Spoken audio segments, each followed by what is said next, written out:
Welcome to My Morning Cup, a podcast produced by Costa Media Advisors and brought to you by the generous support of the Tennessee Valley Authority. To learn more about TVA's impact on our community, follow TVA on Instagram at TVA and on Twitter X at TVA News. My Morning Cup, where we have interesting conversations with genuine people. I'm Mike Costa, your host.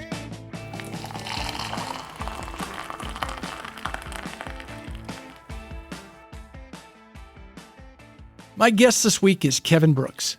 Kevin is the mayor of Cleveland, Tennessee, and hosts the podcast 5 Points with the Mayor. Mayor Brooks, before we talk about your journey from Marietta, Georgia, to making a life in the city with spirit, let me ask, what's in your morning cup? Mike, thanks so much, and good morning.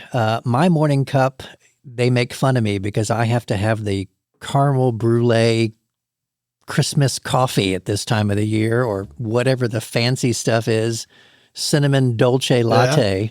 I haven't grown up and drink black coffee like my dad. I got to have the stuff. So do you get excited about pumpkin spice? You know, I was a early PSL adopter. A PSL, I like that. But I have gone on to really like the Christmas flavors. There is one in Cleveland, the eggnog latte at Lassiter's Coffee. It's a life changer. Yeah. And on your next visit to Cleveland, my treat. I would love that. Lassiter's. I haven't been to Lassiter's. It's a great locally owned and operated Tennessee coffee shop, and we have 2 locations now in Cleveland, and it is my morning cup. So you start your day with a concoction like that. You're not making that up at home. You're visiting one of your local proprietors. I try to do the local proprietor. I do start early in the morning. Kim and I have coffee time together, and it's Italian creamer. Yeah. I'm a guy. We shop by color. It's the purple bottle. and that's what I start off with really early, but I do try to stop by. I've got a great number of locally owned and operated coffee proprietors. Lassiter's, Bond Life Coffee, locally owned and operated. They roast their own coffee. They're a Golden Bean Award winner. A Golden Bean Award winner. That's exactly right. It's a national award right there in Cleveland, Tennessee, and so many wonderful options. And I do try to support. If you want to know what's happening in your city, yeah, shop, absolutely, eat local, and you don't even really have to ask. They will tell you standing in line exactly what's going on, and that's one of the fun parts of what we do. Well, and I do want to get into that pretty deeply, because you're pretty public facing, not just in your position but in your attitude. You know, I know you're pretty active on social media, and particularly LinkedIn. You're hosting a podcast. You try and connect with people as much as you can. But I do want to start at the beginning. You grew up in Marietta, Georgia? We did. Yeah. Born there? Born in? No, I'm an airport kid, airlines kid. I was born in Miami, where Eastern had a hub years ago in the 60s. Eastern is an airline that is no longer in existence. Yeah. But my mom was with TWA. My dad was with Eastern, and they met, and I was born in Miami, Florida, so my passport says Florida. I do not get a Disney discount. I've tried. Wow. And that would be helpful. It's got to be your driver's license. And so they, to raise me, moved to the Atlanta hub of Hartsfield Airport, and both grandmothers lived there, and grew up in Marietta, Georgia. Do you have siblings? Siblings. Both my sisters still live in the Atlanta area. As a matter of fact, my family, Kim and I and our 2 children, are the only Tennesseans in our family. Really? So the Georgia-Tennessee game is a big deal at our house. Oh, I bet it is. And all of our family on both sides all live in the state of Georgia. Our daughter has just recently moved to Texas and married a young man from Fort Worth. Mm-hmm. And I said, we sent Davy Crockett, and now my daughter, no more. You know what? I'm in the same boat. My daughter moved to Austin and married a guy who graduated from Texas. I will not call it UT. I insist that he doesn't. They don't even know the right orange. Oh no, it's horrible. It's ugly. But they have my daughter right now. As do they have mine as well. Yeah. So growing up in Marietta, talk a little bit about, just growing up in that area, because it was not only,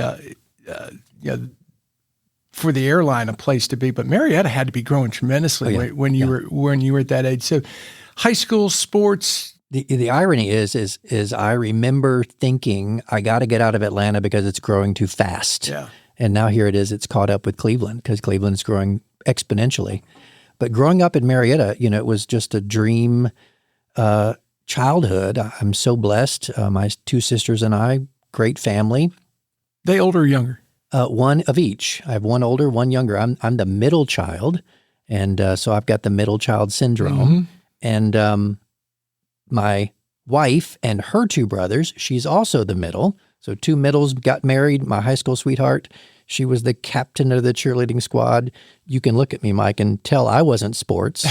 I was school government. Yeah. I was the class president, and spotted her early on. Yeah. And it took all of the high school. She was a junior, I was a senior, and then not until my senior year at Lee College, it's now Lee University in Cleveland, that I was able to convince her and her father to let me marry her and bring her to Tennessee. Oh, that's great.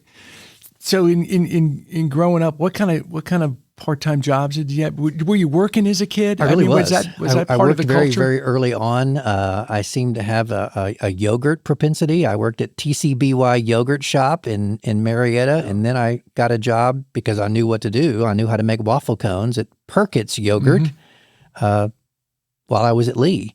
And in fact, my very first fundraiser event to run for Cleveland mayor, we decided to do it at Perkins Yogurt Shop. Oh, what a smart thing! And they made Brooks Blue yogurt for us that day, and to show people, there was a little bit of a coronation feel because Tom Rowland had endorsed me, the mayor, for 28 years, and I wanted to prove that I'm a blue collar working class guy who made funnel cakes and waffle cones at the yogurt shop.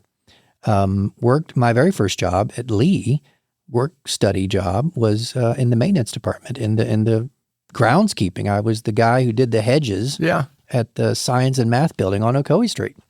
So it's a incredible journey from that point. Got a job working for the president of the university, Dr. Paul Kahn, my mentor. Well, let me go back if I can. Yeah. You're in Marietta. How do you get to Cleveland from being in Marietta? Dalton Pike. Yeah, exactly. Easy answer. But you're in Marietta. Atlanta's growing, and Lee's a small little college in a small little town in Tennessee. And as you said, a lot of your family's Georgia, and you got other big SEC schools around you. What went into that choice? I can tell you it's my church.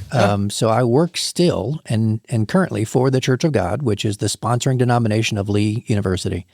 And I went to Mount Perrin Church of God in Atlanta, Georgia, Mount Perrin Road. Not many exits from downtown Metro Atlanta. And we would drive from Marietta, Georgia, 45 minutes at that time. There was not 575 in the big interstates. And everyone at my church came to Lee. It was the school. It's this Church of God sponsored denominational college, and it's an interesting story. My dad at that time declared bankruptcy, and my senior year of high school. Oh wow, what a time! It was a very difficult season, and one of the only times I ever remember seeing a tear fall down my dad's cheek, and it was when he said, "I'm not going to be able to send you to Lee. I know that's your dream." So I quickly pivoted and enrolled for one semester at Kennesaw State. And everyone that, when you're a senior in high school, where are you going to school? Yeah. That's the question. And I had to swallow real hard and say, I'm registered at Cleveland State, but I'm going to go to Lee. Yeah. And I said it and spoke it into the universe. And I believe in that sort of thing. And a gentleman at our church, a benefactor that I did not know at the time, heard that story and contacted Lee without my knowledge, paid for my entire first year of school. And they called me on the 12th day of registration, the last day, and said, if you can get here, your school is paid for. And I had never been to Cleveland. I had never been to Lee's campus. There was no campus visit, but it's where I knew I wanted to go to school. Mm-hmm. And I loaded up my 1976 Datsun 280Z and drove up Dalton Pike for the first time. I can still remember coming over the hill from Dalton Pike and seeing Bradley Memorial Hospital, which became the place my son was born. And I still remember looking down on Cleveland and realizing somewhere deep in my inner being, this is where I'm supposed to be. Yeah. And how fast were you driving? Probably faster than I should have been. Yeah, well, they said you got to get here. You got to get here. And all the jobs were taken. So I took the job with the groundskeeping crew. Yeah. And Roy Sherlin, the head of groundskeeping, became one of my mentors, and the Sherlin family still to this day, there are legions of them in Cleveland, are some of my most loyal supporters. And they continue to be a huge part of what I do in Cleveland. And so many of those families still are. You knew where you wanted to go to school. That's right. So as you're in high school and you're working part-time jobs in the yogurt business. That's right. Did you know what you wanted to do? Yeah, I think I always did. I told you I was in student government when I was in high school. That did not change as I went to college. My senior year, a gift from a family member was a nameplate, a desk plate that said Senator Kevin Brooks on it. The reason I got that gift is back then we used to have senior trips. Mm-hmm. Now, this was Marietta Christian School, tiny little school, Cobb Christian, and we had a whopping senior class of 13 people. So the junior class joined us, which meant the girl I was in love with. That's nice. We all went to Washington, D.C. At that time, the Reagan administration, we were all afraid of Russia, and Senator Sam Nunn was Defense and Appropriation, and Lockheed. They don't make them much like that anymore. They don't. Yeah. And so Sam Nunn, in the Reagan days, ruled the world, and he was the Georgia senator. Yeah. So we got to see Sam Nunn. We got to go into the senator's office, and he looked at me and he said, "What's your name, young man?" And I said, "Kevin." And he said, "No, what's your last name?" And I said, "Brooks." And he said, "Senator Brooks, come sit in my chair." The hair on my arm still stands up today. Yeah. I'm 58 years old, and I still remember it, which is why I do that every time someone comes to the mayor's office or the Capitol when I was in the legislature. Come sit in my chair. Mm-hmm. This is your chair. You could do this job. I hope to see you here one day. So politics always interested you by being in school government and things like that. If you could see my high school and college reports, they were all the Kennedys and the Roosevelts and JFK. And I remember thinking, this is what I want to do. I remember on that Washington trip and the motorcade went by and I said, this is what I want to do. I want to serve people. At the time, I was too young to understand how much you receive from helping others. Mm-hmm. That concept had not been developed in my brain yet. That's just a bonus. I wanted to serve. What was, and this is just curiosity for me, what was your first school campaign slogan? Like, I'm assuming you were class president. Yeah. So what was your slogan? I think because it was a Christian school, it was something like, "Vote for Kevin, you'll get to heaven," or something. I love that. Incredibly sacrilegious. Yeah. But, looking back at the time, it was terrible, but you're in high school. Yeah, you're in high school. And this is an aside. One of my youngest sister, I think she ran for something, and her slogan was, "If you don't vote for me, I'll lose." That's fantastic. Yeah, but I mean, you straightforward to the point. That's Louis Grizzard right there. That's classic. Absolutely. What is my favorite Louis Grizzard? "Elvis is dead, and I don't feel so well myself." I don't feel so well. Mine is "Aim low, they're riding Shetland ponies." I love that. Love that. So you had a natural inclination to politics, and class president. Go through all that. You go to Lee University, and you got to work also. And, right. and that I'm assuming that work ethic was strictly from your parents. Well, it was my father's one of the hardest working. He's 85 years old and still works part-time today. Oh, that's great. We cannot get him to stop working. In fact, my mom says, don't encourage him to stop, because when he does, he's just going to go home and not get out of the chair. Yeah. So 85 years old, still gets up early, still goes to the airport, still in the aviation business. Yeah. And catering, ironically. I'm not sure he makes yogurt, but he is in the catering delivery business for the airlines. And that hardworking work ethic did come from them. And quite frankly, Mike, I couldn't afford to go to Lee. Yeah. I worked those jobs to pay my way through school. Because you got the first year. Got the first year as a gift. And then it was Pell Grants and everything I could sign, promissory notes, trying to get through college. In fact, it took Kim and I 10 years to pay off our student loans. And I remember at one time our student loan payments were as much as our car payment at the time. And you're young and you're newlyweds and new kids, and it's just part of your life. But I worked 3 jobs. I worked at Lee on the grounds crew. I worked at the yogurt shop, and I worked at Sears department store. Did you really? I was a brand master, sold washers and dryers and refrigerators, and I calculated which items could I sell that I could do the least amount of work and make the most commission. And it was those big ticket washers and dryers. Yeah.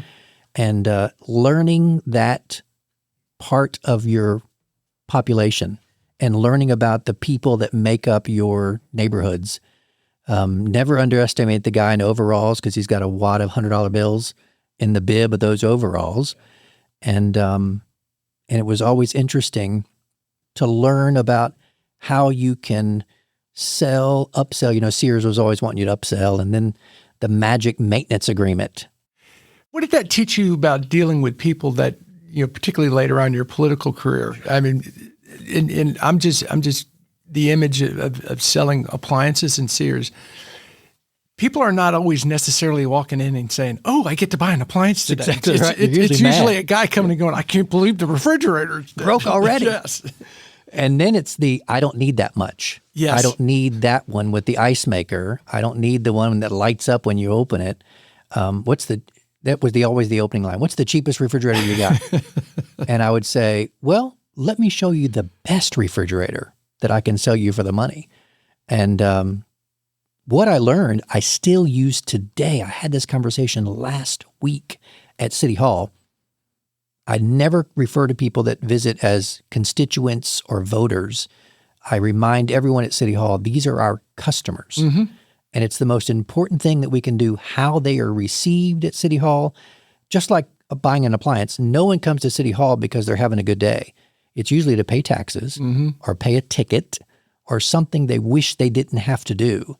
And so I constantly remind folks, and we're building a new city center downtown in the Cherokee Hotel, and I keep saying, let's make this the most customer-friendly, warm and welcoming place. I want fountains out front. I want green plants. I want as much as we can do to make it a park-like setting to where when you do have to end up at City Hall, it's not going to be a miserable. So I actually use that customer service approach 30 years later. So you're working a variety of jobs. You're Cleveland, and you're paying for your own education. And I believe you're a history major. That's right. When do you have time for all that stuff? That's the crazy thing. I don't remember. I don't ever remember being exhausted, but I also don't remember getting lots of sleep. As a history major, I used to give the tours, again, a few extra bucks, because the guy that wrote the book, Cleveland the Beautiful, Dr. Bill Snell, was my history professor and my advisor for history. And he was no longer physically able to do it, taught me the tour. There was a little pamphlet. I don't know if you ever came to Cleveland in those 80s and 90s, but there used to be. I did. There used to be, that's right, with your family. Yeah. There used to be footprints painted on the sidewalks, and you would match this pamphlet, and if you were standing on the green footprints, you would look for the green, and it would tell you what you're looking at. Oh, interesting. I didn't know that. It was a great little footsteps of history, I think is what they called that. Now, and most of those buildings on that coffee mug, Mike, are represented on that tour. Now, then it became just a sort of an audio. I would just verbally, this is the Craig Mile House, this is the Historic Library, this is City Hall. And I would just audibly give that tour, never imagining that my office would one day be downtown. If we were lucky, we would spot somebody like Mayor Rowland, who was mayor for 28 years. He's a rock star in Cleveland, still is, 94 next week. He's still a rock star. And I would say, this is Mayor Rowland. He would wave and greet the crowd or whatever students that we were giving a tour to. And to think back that I was the kid giving those downtown historic tours, and now I'm the guy who is responsible for maintaining the historic integrity of downtown and making sure that we do this right on the incredible reimagination of what we're rebuilding downtown. Did you, when you were in school, when you graduated, did you want to go into politics? Was there another path? Because you're very media savvy too. Yeah. But was it, I've got my history degree, I'm going to go law school, I'm going to get into politics, or I got my history degree, I'm going to figure out what I'm going to do and get to work? I never thought of myself as the candidate, as running for office. There was always that desire to serve. My grandmother was a newspaper lady. She worked for the Tampa Tribune in Tampa. She worked for the Atlanta Journal-Constitution. She was the first female food editor. So I grew up bougie. Yeah. I got all the good food and all the good spots before anybody else did. But you also have some journalism in your blood. And I still, in fact, I asked my mom, I still remember her typewriter. And we're at a season in our life where moms and dads and grandparents are going through stuff. And I said, hey, if you can find that typewriter, if somebody still has that, that would be a treasured gift for me, because I can remember the sound, the two-finger typing of her, whatever article she was putting together.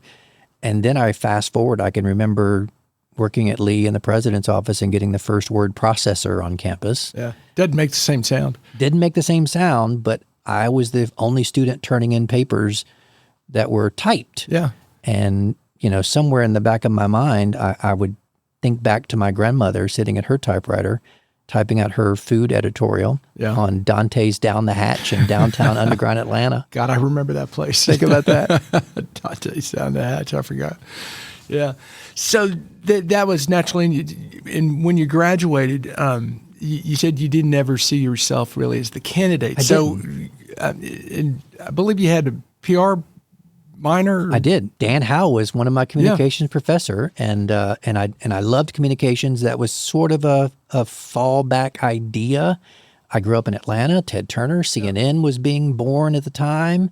I graduated in 1990, and I was seeing all of this and enjoyed it very much. I have to give credit to Dr. Paul Kahn, who would say, there's a conference in Washington, Christian College Coalition, CCCU. Kevin, I want you to go and represent me. I want you to go. I'm going to pay for you to go to D.C. And that would happen yearly, annually. This was after you graduated and you were working for I worked for him 3 years as a student and 3 years post-grad. And I started making friends. One of my greatest friends and mentors, former Congressman Zach Wamp, became very good friends with him and watched very closely his campaigns. The first one that he did not win, people forget about that one. He told us that story. Yeah, it's a very real story. Yeah. People think you always win, and you don't always win. I did not win my first foray into politics. I tried to get on to city council, and Tom Rowland, I didn't make it, and Tom Rowland gave me a planning commissioner's job in 2004 as my consolation prize. So sorry you didn't make it to the council appointment, but I do have this opening. In fact, he said, the guy just died, so I need to put somebody on the planning commission. And it turned out to be the single greatest thing for Kevin Brooks.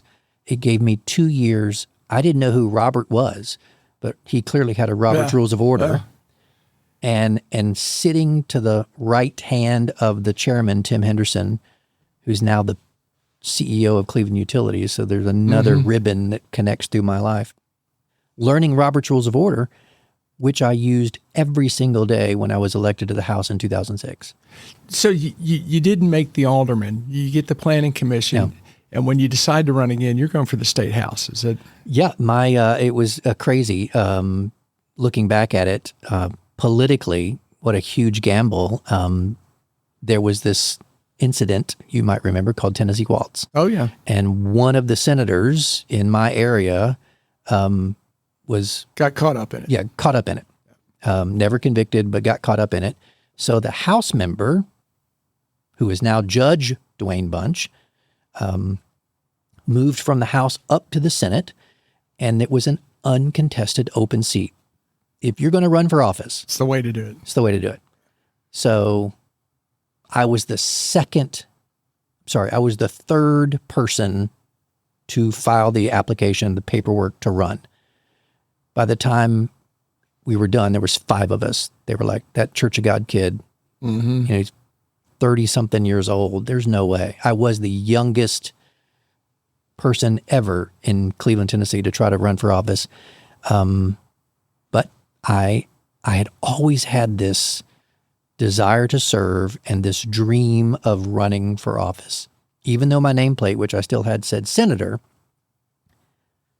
I'm going to run for the House. And we did. We picked out Brooks Blue. My son picked it out. He was a Tar Heels fan, and that was Rob Alderman put the color schemes together. They had a Lee Burgundy, a Upsilon fraternity black and gray, and they had he says the throwaway one was the blue one, the Tar Heel blue. And my son, who loved the Tar Heels, was like, Dad, that's the one. And so from that day to this, we've had Brooks Blue. And all that was born out of branding for your run. 100%. And 5 of us, 5 white males, all over the age of 40. I was 39 at the time. Ran for the same seat, and we won with 40% of the vote. What do you think differentiated you from the other 4? That obviously you got 40% out of a group of 5. That's pretty good. I was the only guy that worked at the yogurt shop, so I knew everybody.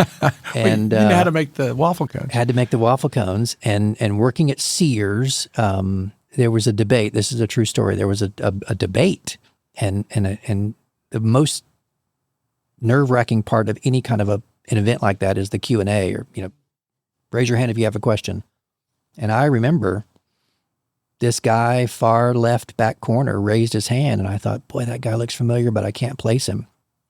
And he stood up, and in front of a Holiday Inn ballroom full of people that did not know me or have any kind of trust in me, he said, I don't know what kind of politician that Kevin Brooks will make, but he sold me a washer and dryer, and I still have it to this day, and it was the best washer and dryer. And my team went, yes. And all of a sudden, Brooks, the Brandmaster Central, became a very strategic pillar in our campaign because I was relatable. Then it became find everybody in town who still has appliances and hope to God they're still happy. Yeah. And it changed. Positioned you as a neighbor. Yeah. Positioned me as a neighbor. Because you're a radio guy, you'll understand this. We had a radio WCLE interview, all 5 candidates crammed into Steve Hartline's little studio. Smaller, I think, than this room. Yeah. And we were there, and we all had microphones like this, and this was before it was video, so it was audio only, and I was last. Zach Wamp always told me, go last, so you can clean up everything everybody else said. And I was B, so I was first, and I deferred. And everybody else went, and they made these speeches, and the guy right before me was the oldest gentleman running for that seat. And he got on the microphone and said, I don't think there's a nickel's worth of difference between all of us. Y'all just vote for me. And that was his speech. And I immediately clicked and said, oh, I do think there's a nickel's. There's more than a nickel's worth of difference, and this is why. And I articulated what I wanted to do. Because of the Tennessee Waltz, because of the issues of people distrusting government, I used faith, family, and our future. And I spun it by saying people have lost faith in their elected officials. People thought I was going to talk about Church of God. Mm-hmm. And I instead talked about the loss of faith that neighbors had in the people that they had elected. And it resonated. I bet it did. Took off. And faith, family, and future has been there ever since. So you win and you get to Nashville. Mr. Brooks goes to Nashville. Mr. Brooks goes to Nashville. Having never been there. Had you never been there? I won a seat in a capital I had never visited. Think about that. That's unusual. Think about that. So you get there. What surprises you both positively and negatively? How far you have to park. I actually made a video. I'm told they still show it to freshman legislators. I said, "Hi, my name is Kevin Brooks, and I'm a has-been. I used to be here. Greatest adventure of your life. Walking in the doors of this Capitol it's the greatest honor you will ever be given. There's only 99 of us who represent 7 million Tennesseans. So enjoy, savor every moment." As a history major, I was enthralled. Andrew Jackson, Davy Crockett, come on. Yeah. Andrew Johnson, people forget about James K. Polk. It was enthralling. I used to love to give the tours, which I also learned from Zach Wamp. He would give the tours in Washington. What I would tell people is they don't tell you where your mom can park. And I was 39 when I was elected. Mom wanted to come. Mm-hmm. And there is no parking space for your mom. You get one spot. And so you either cram into a car like a clown car at the circus and all go in the garage, or you have to tell people. I would tell them where to get their shoes shined at Percy's over in the arcade. I would tell them where the best cheeseburger was down near Vanderbilt. I would give these, this is what they won't tell you speech. And it became one of my most favorite things about my term there. And I go back to whether it's Cleveland, whether it's Nashville, whether it's Planning Commission. Serving people, helping people is the greatest calling service, but it's also personally the most rewarding. Helping a veteran get into the Bradley County Veterans Home, helping a widow who can't get her benefits, something's wrong, whether it's SNAP, whether it's TennCare, whether it's whatever it is, I would tell my staff, guys, if they're calling the Capitol, they're at DEFCON 4. So whatever they need, that's a good point. Find me, especially if they're from Cleveland. Yeah. If somebody drove from Cleveland, Tennessee to Nashville, I said, I don't care who I'm with. If I'm with the governor, come get me, because no one in this Capitol voted for me. But the person that drove from Cleveland, Tennessee, that's my boss. Mm-hmm. And I also had that rule with my children. If Kim or the kids ever called, if I was sitting with the governor, which as assistant majority leader I was often, one governor got upset and one governor didn't. I won't name the names, but it was, hey, this is my son. Got to take the call. I'm going to take the call. Yeah, and absolutely. And that I maintain that to this day. Again, going back to trust, I had to build that level of trust. If my kids needed me, no matter where Dad was. What did you realize that you could do in terms of that change you could affect as a legislator? Yeah. And what did you realize that, man, no matter how hard I try, we just can't get something like that done? You know, and that's a great question, Mike. You learn to accept that Nashville is the 30,000 foot level. You're talking about state income tax or the hall tax or some kind of a big overarching goal. At the local level, you're man on the street, and you had to learn that sometimes you can't fix the immediate problem, but you can use your influence. And I learned that is probably the most effective thing I could do as a legislator would be to influence, call a commissioner, call someone in the department. It's funny, we legislators come and go. I've already been forgotten in Nashville. The pictures have changed and the stuff on the wall is gone. And I mean, I literally am unknown when I walk in now. And it's only been 8 years. That's how fast things change up there. One thing that doesn't change are these 25 and 30 year lifers is what they're called, bureaucrats who run these departments. And there's one in every department, education, everything. Health and Human Services. There's always transportation. There's always somebody that's been there 30 years. And it's those relationships that I still have. They're still there. I'm now a mayor and I still need their help. Yeah. Met with one yesterday. Great friend, Dennis Tumlin, who's now Department of Tourism, came to Cleveland. And it's just a huge, wonderful opportunity to be able to influence the direction of how things are going. So was that a bit of a draw for you when Tom Rowland decides, I'm not going to run again? You've been in the legislature, was it 12 years? Yeah.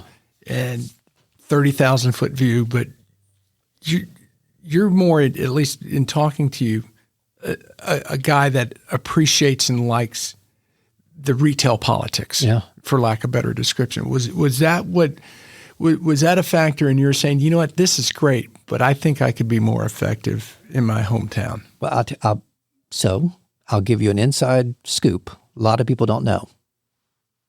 I said yes to Tom Rowland in 2018, but I said no to Tom Rowland in 2016. And it was the worst decision I ever made. Now, I am a man of faith, and I believe that our steps are ordered. And I was supposed to say yes in 2016, and I did not. And I had a really difficult time those last 2 years in the legislature. I was defeated as assistant majority leader, running for majority leader. And my dear friend, Speaker of the House, Beth Harwell, said, don't give up. Don't quit. I'm going to make you vice chair of finance. Now, no one knew at the time that my dear friend and mentor, Charles Sargent, chairman of finance from Franklin, Williamson County, was going to develop very serious cancer that ended up taking his life. I served de facto as chairman of finance those last 2 years more than I was vice chairman because he was unable to attend and had chemo and all the different treatments. And I would walk into the finance meeting and she would hand me the script and say, you're chairman today. And I would say, oh, great. None of that would have happened if Speaker Harwell had not generously allowed me to serve. But Tom had asked me to run for mayor, and I was in the middle of this sort of renaissance of my role as vice chairman and was enjoying the ability to help Cleveland State and help the Bradley County Veterans Home and all the things you can do as vice chairman of finance, and said no. And in 2018, I reached back out to him and I said, hey, Mayor, I think I made a mistake. I think I'm supposed to be here. I think I'm supposed to serve. And it was a watershed moment for me. A lot of people said, you're making the wrong decision. You're going from the House to mayor. You're going the wrong way. And I said, well, I'm a student of history. Bob Corker was mayor of Chattanooga before senator. Phil Bredesen was mayor of Nashville before governor. Bill Haslam was mayor of Knoxville before governor. I said, there's a really good pattern of serving at the local level to build your base. Tip O'Neill, all politics is local. And I've never been more convinced that I made the right decision and should have made it in 2016. How difficult or humbling was that for you to go back 2 years later and not fall on your sword, but just humbly say, I think I made a mistake? Yeah, I had a tear running down my cheek and he had a tear running. It was in the drive-through of a dry cleaner. I saw it. And I told my wife, there's Tom Rowland, I got to go. It was so heavy on me. I said, I got to go. There he is. He's in the drive-through. So I got out, ran up to his car window, and he rolled his window. Hello, Representative. That famous voice of his, that radio voice. And I said, hey, Tom, I think I need to ask you to reconsider. I think I said the wrong thing. And it was, but I mean, that's a precept of my life. Humble yourself first. And I think that's another great lesson that I've learned is it's not about me. Day one, I told you I won a position in the House in a capital that I had never visited and couldn't get in the first day. I took my boss from Cleveland, couldn't get in. That's a true story. because session hadn't started. Yeah. And they didn't know who I was. I was rep-elect. Yeah. I wasn't rep yet. You weren't even sworn in yet. I wasn't even sworn in. Yeah. Of course, they didn't give me the keys yet. So I get there on day one. Senator Bunch, who's now Judge Bunch, before all of that was Coach Bunch, very famous wrestling coach at Cleveland High School. And he coached us every day, called a 6 a.m. delegation meeting. No one got to the Capitol at 6 a.m. except Coach Bunch. Place was dark. We had to turn the lights on. That's a true story. Day one, we're walking in. We pull into the garage. He wants to show me where to go because I didn't know where to go. The door's open. There's a Tennessee Highway Patrolman on the elevator, making sure no one goes up where they're not supposed to. And he looks at me and he says, I have the pin on my jacket. He says, "Good morning, Representative." I said, "Good morning." You get off in front of the Speaker's office, Jimmy Nafee's office, a second checkpoint, a second trooper. "Good morning, Representative." "Good morning." By the time we get to War Memorial Plaza, which is where we used to be before Cordell Hall, there was a third checkpoint because it was opening day, it was starting day, lots of security. This third trooper said, "Good morning, Representative." And Senator Bunch turned to me and said, "You know why they call you Representative?" And I thought, I know this answer. It's because I got elected. And he said, "No, it's because they don't know your name. It's the pin." Yeah. Don't ever forget, it's not about you. It's about the pin. Yeah. It's about serving who sent you here. That was day one of 2006. And next year, 2026, will be 20 years. I still remember that lesson from Coach Bunch, that it's not about me. They don't know my name. They don't care. It's about the pin that you wear, the service that you're providing. Mm-hmm. And somebody else will take your place, and they already have. And they're doing a great job. Well, and as you said, you've been gone 8 years. Which is an eternity in politics. And no one knows you, but you're mayor of Cleveland now for 8 years. Talk about coming home, becoming mayor. Let's talk a little bit about where Cleveland was when you got home and where it is now. Well, it's been such an honor and joy, one that I never really expected. I did not say, boy, I can't wait to be mayor of Cleveland. Had never really considered it, pondered it. Tom was just a rock star doing a great job. Ended up being the longest serving mayor in the history of the state of Tennessee. They have a museum exhibit of his office. That's how famous he is in the 5 Points Museum. And so I reconsider. I get the endorsement. It backfires. People resented the mayor picking his successor. How dare he tell us? How dare he tell us? It became, they nicknamed it the coronation of Kevin. The editor of the paper just killed me weekly. How wrong this was, although dozens, Rob Alderman and the great team, they found dozens of previous endorsements that no one seemed to care about. Yeah. Mine was bad. And we just had to own it. You can't put that toothpaste back in the tube. Tom endorsed me. I owned it, and I wasn't going to go back on it. But my opponent just hammered that. Hammered that I wasn't from Cleveland, that I was from Marietta. Mm-hmm. He's not from here. Heard that a lot. But you'd only been there 20-some years. Well, I mean, since I was 18 years old, crying out loud. Yeah. So, but you're not from here. Yeah, but you're not. Which is true. Yeah. I told my son, who was born at Bradley Memorial, "Zach, you have no idea how lucky you are. You're from here." Yeah. And that's a huge thing in local politics. But I was thrilled to win the race. They fill you up with budgets and analysis sheets and all of this information from when you're mayor-elect to when you're sworn in January. So that November to January is just this intensive 8 weeks of, it literally is like a master's degree in 8 weeks. Drinking from the fire. Drinking from the fire, literally. Yeah. With the fire chief. I mean, they're trying to tell you, how our department runs and what we need. So that's 18. You're barely able to get your schedule. I'm the first mayor with a full-time job in decades. And so I'm trying to balance my real job with my elected position, which is supposed to be part-time. Mm-hmm. But there's nothing part-time about being mayor. You're mayor 24/7. 19 rolls around. I'm kind of getting the groove. And then this little thing called COVID hits.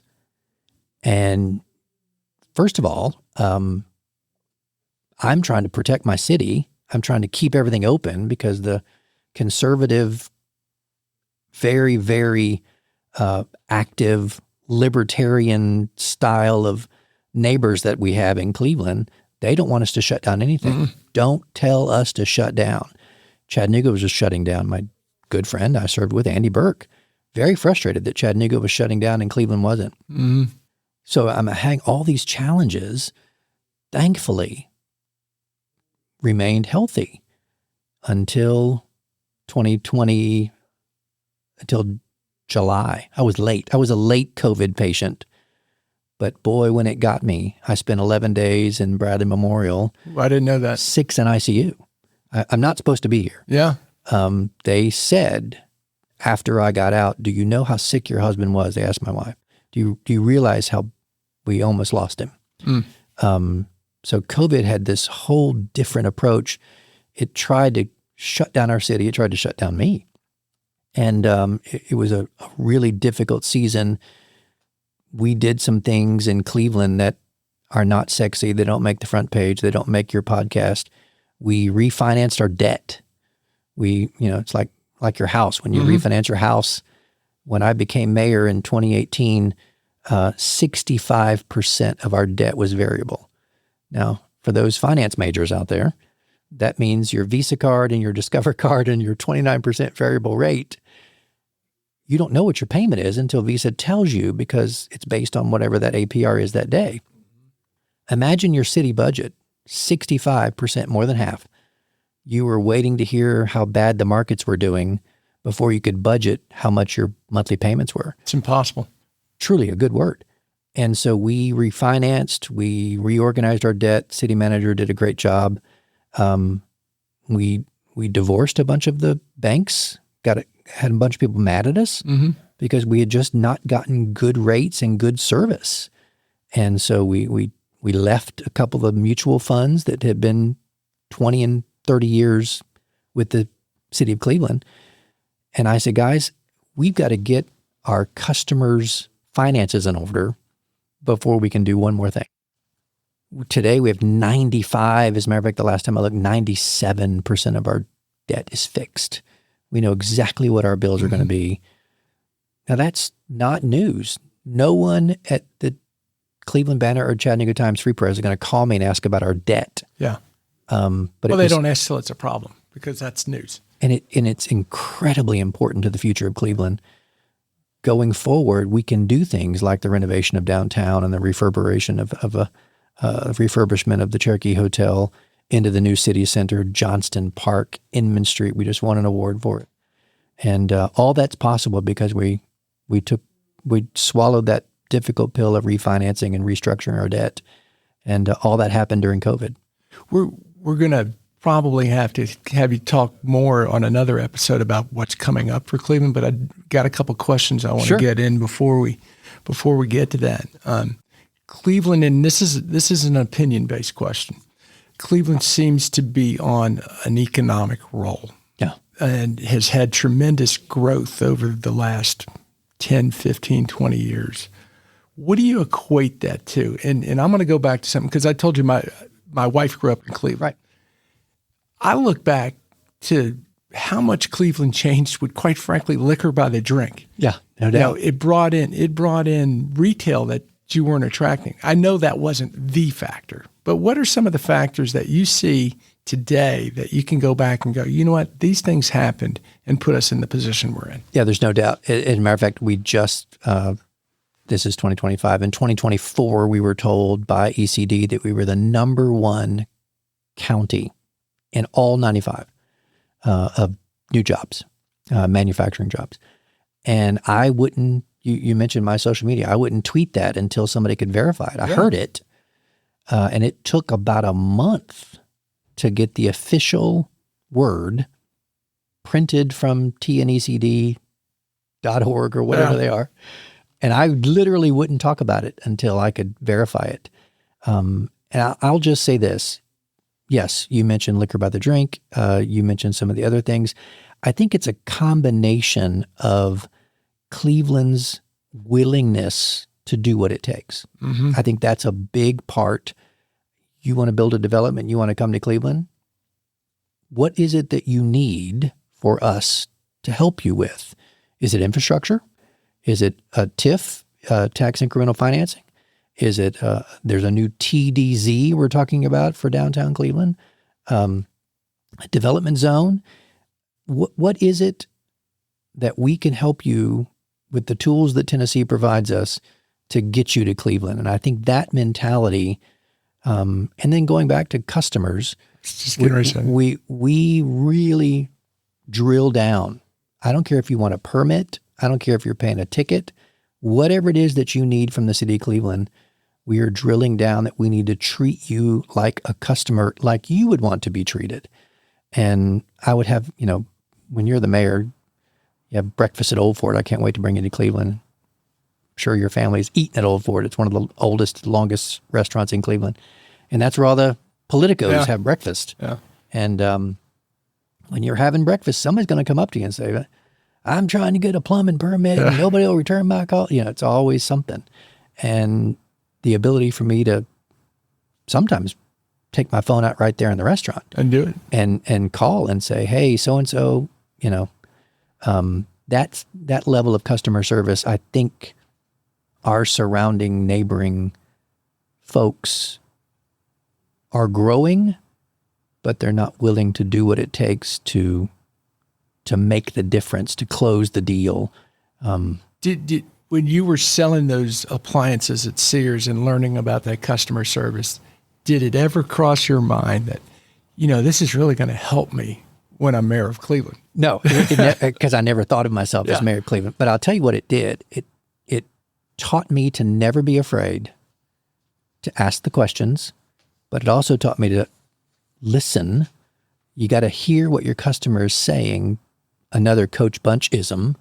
He said, Kevin, God gave you 2 ears and 1 mouth. You do the math. And so I would listen, because if I could tell that the customer was willing to spend a little bit more, if the husband and wife who were looking at the side-by-side refrigerator, if I heard her say, well, if we had an ice maker, that was it. And so listening first, I think that's a big part of it. Very strong. Before I get to my last question, I want to remind listeners who makes all this possible. It's thank you to the Tennessee Valley Authority for sponsoring My Morning Cup. Follow TVA on social media to learn more about its multifaceted mission of service, and visit TVA.com/do-good-here to explore exciting TVA career opportunities. All right, Mayor Brooks, last question. What would you tell that 25-year-old Kevin Brooks is important for a happy life? Ironically, I would say Kevin Brooks at 25, what became my motto, my mantra of faith, family, and future, keep that in that correct order. Your faith is your foundation. Whatever your faith is, it's the foundation of your life. And keep that first. But far more important than your future is your family. And no matter where you are, whatever door God opens for you to serve in, planning commissioner, mayor, legislator, whatever it is, your family is the most important core voter in your life. If you can't get the vote at your dinner table, don't you dare go knock on someone's door and ask for the vote. Great advice. And then the future, I think if you keep those in order correctly, the future will take care of itself. Yeah. And don't be afraid to consider things in your future that you did not consider. I never thought of myself as being mayor. Mm-hmm. The 18-year-old Kevin giving those footprint tours of downtown Cleveland, never in his wildest dreams did he think he would be the person they were hoping to see at City Hall. Yeah. Well, you've got a great story. I really appreciate you taking this time to share it with us, and I've learned quite a bit. Thank you. Can't wait to bring you back up to Cleveland. I'm looking forward to it. M&Ms are on me. If we can get in. I got it.